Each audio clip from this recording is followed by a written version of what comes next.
Jangan lupa subscribe di YouTube channel Metro TV News dan juga nyalakan notifikasinya.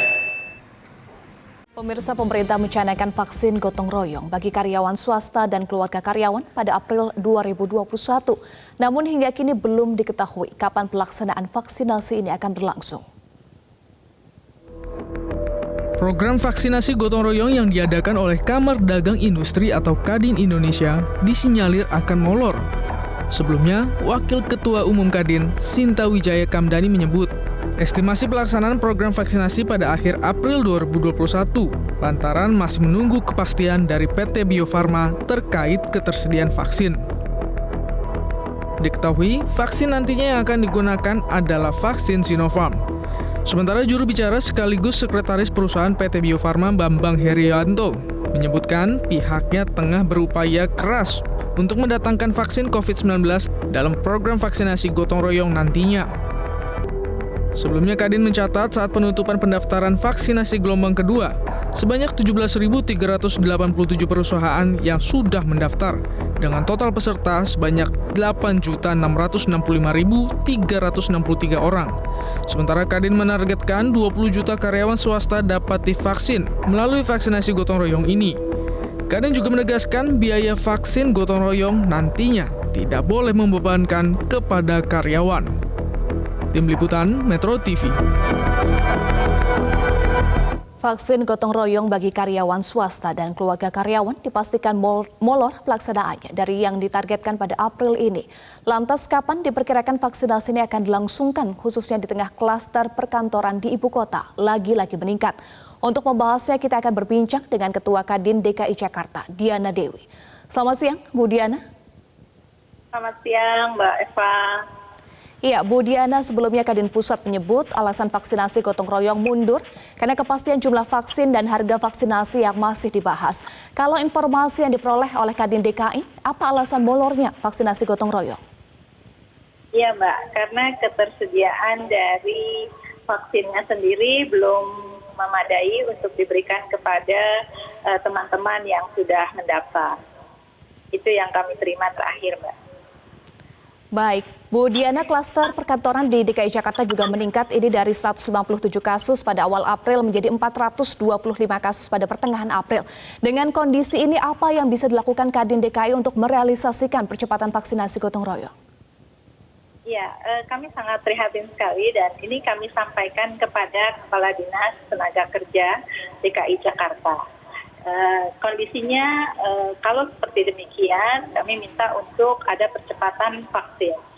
Dan dari Dinas Tenaga Kerja sendiri memberikan solusi dengan berkolaborasi dengan Dinas Kesehatan Provinsi DKI Jakarta.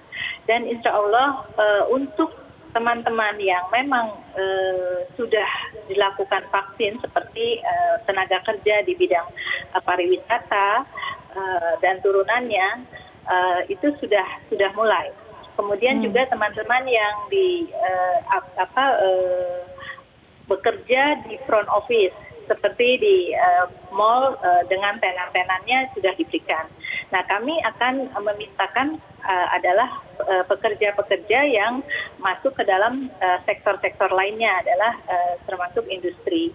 Nah, ini alhamdulillah kita rencanakan dengan Kepala Dinas Tenaga Kerja dan Kepala Dinas Kesehatan, tinggal menunggu gongnya dari kementerian terkait yaitu Kementerian Kesehatan. Kalau dari Kementerian Tenaga Kerja sendiri sudah mendapatkan lampu hijau, kita akan memulai pertanggal 1 Mei 2021 besok, Mbak, bertepatan dengan Hari Buruh. Baik, jadi sudah terkonfirmasi ya Bu ya, tanggal 1 akan dimulai implementasi vaksinasi gotong royong tahap pertama? Ya, alhamdulillah sudah terkonfirmasi, cuma memang masih keterbatasan untuk jumlahnya, Mbak. Berapa orang yang akan divaksinasi untuk tahap pertama 1 Mei mendatang, Bu? Kami kebetulan diminta untuk melakukan fasilitator itu dari Kadin dan Apindo untuk asosiasinya. Jadi masing-masing kita 300 vaksin untuk diberikan kepada tenaga kerja yang di bawah Kadin dan Apindo. Jadi totalnya 600 pada tanggal 1 Mei.